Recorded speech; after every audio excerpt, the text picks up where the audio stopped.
மாஜி மந்திரியை பத்தி உச்சி மேல தூக்கி வச்சு மெச்சினதெல்லாம் நம்ம காதால கேட்டோம் இல்லையா? இதே சிஎம் அவர்கள் இதே கரூருக்கு வந்தப்போ எதிர்கட்சியா இருந்தப்போ அந்த மாஜி மந்திரியை பத்தி என்னெல்லாம் சொன்னாரு, என்னெல்லாம் கேட்டாரு.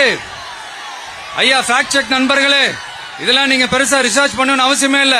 யூடியூப் ஓபன் பண்ணி பாருங்க, தெரிச்சிருவீங்க, மிரண்டுருவீங்க. இந்த திமுகவுக்கு இந்த மாஜி மந்திரி இப்ப என்னவா இருக்கிறாரு அப்படின்னு மக்கள் பேசிக்கிறாங்க தெரியுமா?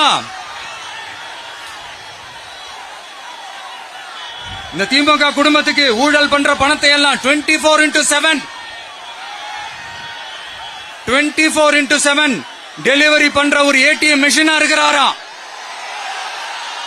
அப்படின்னு நான் சொல்லுங்க, ஊருக்குள்ள பேசிக்கிறாங்க. சரி, இங்க ஓகே. இன்னொரு முக்கியமான விஷயம், இங்க போலீஸ் பாதுகாப்புலாம் இருக்கா இல்லையா? போலீஸோட கைகள்லாம் கட்டப்பட்டிருக்குன்னு நினைக்கிறேன்.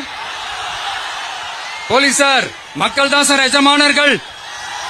மக்களுக்காக மட்டும்தான் பயப்படணும், வேற யாருக்காகவும் பயப்படணும்னு அவசியமே கிடையாது. இன்னும் 6 மாசம் தான். ஆட்சி மாறும், காட்சி மாறும், அதிகாரம் கை மாறும். உண்மையான மக்களாட்சி, மனசாட்சி உள்ள மக்களாட்சி அமையும்.